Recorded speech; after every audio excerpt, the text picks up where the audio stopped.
เอาค่ะน้องๆเขาทั้งหมดทั้งเสียงค่ะเนาะน้องๆเขาด้วยดีตัวคิดตั้งแต่สีเหลืองๆเนี่ยนะ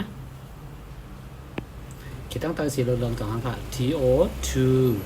to เป็นไม่กูนะน้องนะเป็นไม่กูค่ะ at at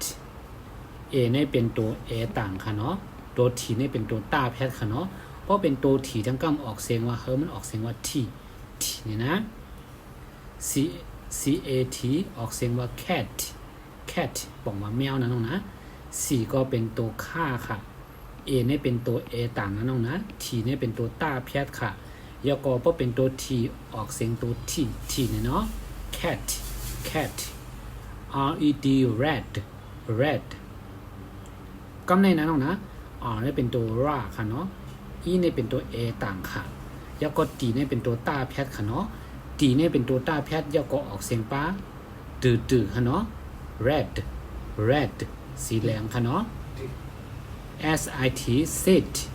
sit เพราะเป็นตัว t ของน้องเขาหันมันจะออกเสียงป้าทีนะแล้วก็เป็นตัวตาแพทนะตัว s เป็นตัวซ่าค่ะนะตัว i ค่ะเป็น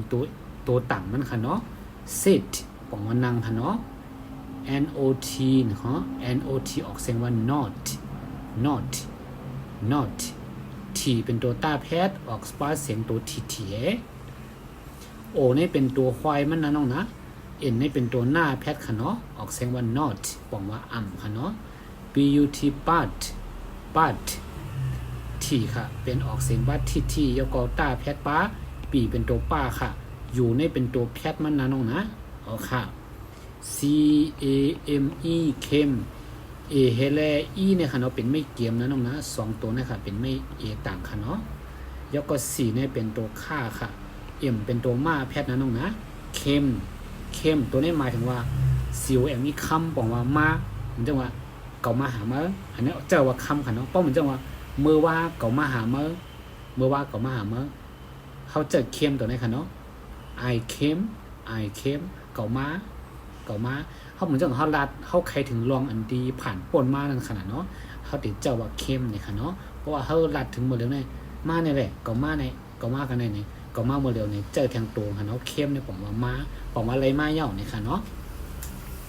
ผมว่าอะไรมาเย่าเนี่ยค่ะเนาะด้วยขึ้นตั้งหลังทางกรรมนะน้องนะ to ผมว่าถึง at ผมว่าตีค่ะ cat ผมว่าแมวค่ะ red ผมว่าสีแหลง sit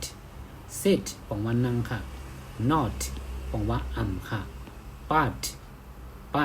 ผมว่ากุ้ยกา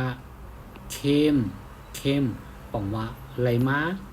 เมื่อว่าเก่าไรมาติกันในเมื่อว่าเก่าไรมากันนั่นกันในให้ไหนคะเนาะ